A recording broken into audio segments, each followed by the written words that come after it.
All right, this video is on how to submit demos in 2022. You know what I'm saying? That's it.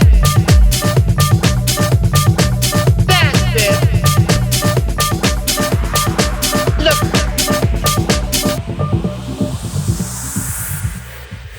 What's up, fam? It's your boy Demuir here, purveyor of all sounds underground. Thank you for joining me on my YouTube channel today, where I'll be discussing how to submit demos in the world of 2022.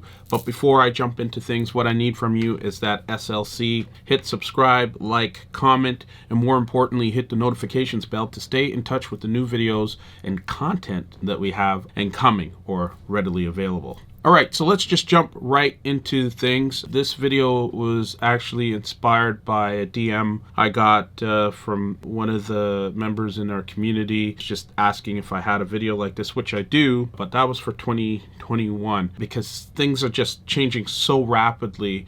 And I think this makes sense, at least, to revisit each and every year as part of your normal plan. Things are just moving astronomically fast in our world when you consider where we were with COVID as well as with crypto and the changes happening there and how they're, as a result, affecting the music industry on a whole. And point number one is to go in with a plan. And what I mean by this is to ask yourself the question of what labels do you plan to target in terms of sending demos to and that you actually want to be on? Does their sound align with your sound, and does it just make sense overall for you at this point? I mean, the whole model of get on a great label to generate a greater fan base and to get noticed more by agencies and fans alike, I think is slowly deteriorating. Not even slowly, I think it's happening at a fairly decent rate where we could say year over year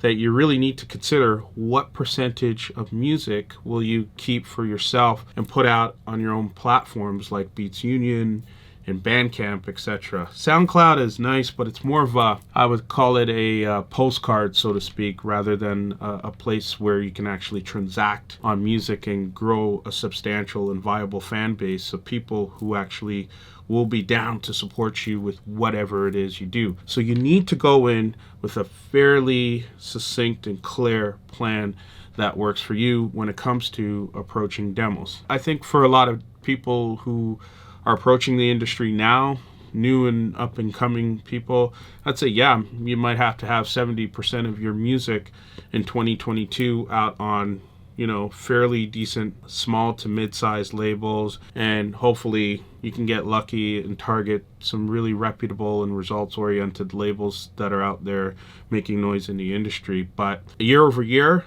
that percentage, I believe, will grow more towards the independent route where you have your own platform and your own brand and music available to supply. So you need to think through that. Point number two, this is time of review. And I get asked this question a lot. And what I mean by this is, like, how long do you wait for labels to come back to you when you submitted demos? And my sweet spot answer here is anywhere between 2 and 4 weeks. If it's a more reputable label and you want to deal with some of the bullshit that, oh, we were out in Ibiza and sorry we didn't get to your demo, and you want to wait like 3-4 months, have at it. You can go ahead and do that. And if you're a younger artist, fine. Younger in the sense of you're now entering the industry, you might have to show some humble pie and a lot of patience there. But generally, on average, I'd say wait between 2 and 4 weeks. Provide a private SoundCloud list.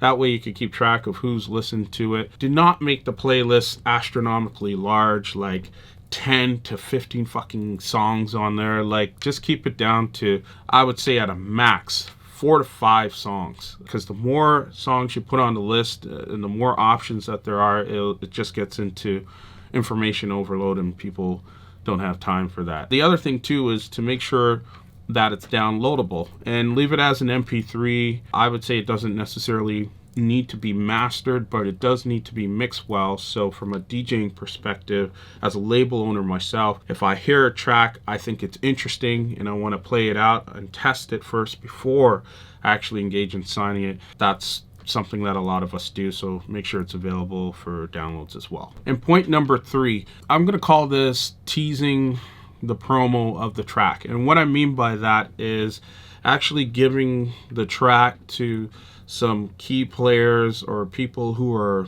I would say, consistent and active in the industry to play your tune if you have a strong level of belief in it. And I should say tunes because I always think it's better to submit full EPs, a minimum of 2 tracks or more, like I said, in a playlist up to 5 tracks max. I always think it's better than just having a single because, everyone could produce one song and just throw it out there. And I also think it gives an opportunity to show your production range if it's available. So consider that. But in terms of teasing the promo, give it to people who are active in the industry, who put out mixes regularly, who are playing out regularly as well, because it just puts you above the fray of a inbox filled with demos from other people all over around the world, which for a lot of labels they don't get to readily in time. So that's a good way to tease it.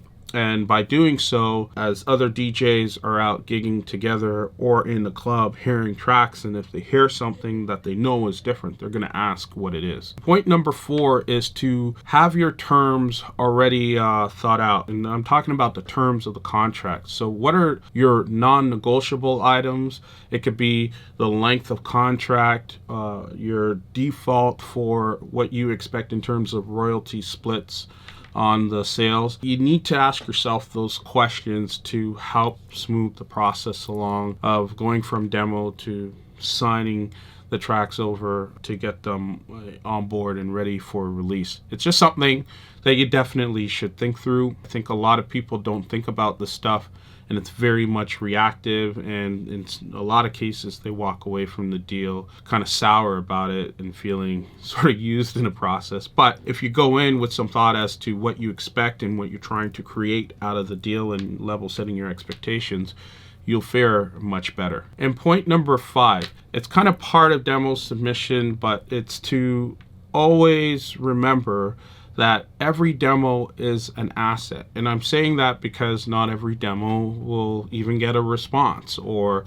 signed in the process. But if you go in with the thought process of, hey, everything is an asset, like if it doesn't get signed, you can take the track and put it out on one of your own platforms, be it through Beats Union or Bandcamp. You can chop the stems of the track up and just build a nice little sample pack for a bunch of other songs that didn't necessarily get signed because they're probably destined for that. And I'm just speaking from my own experience. It's what I do. Not every track I make, people are just gonna snap it up and say, yeah, I'm down for that. The same shit happens to me, and I've been in this game a long time. So that being said, just go in with the mindset that everything is an asset, and just prepare yourself that, hey, you might have to release it on your own or package it up in a way that it can be monetized later on.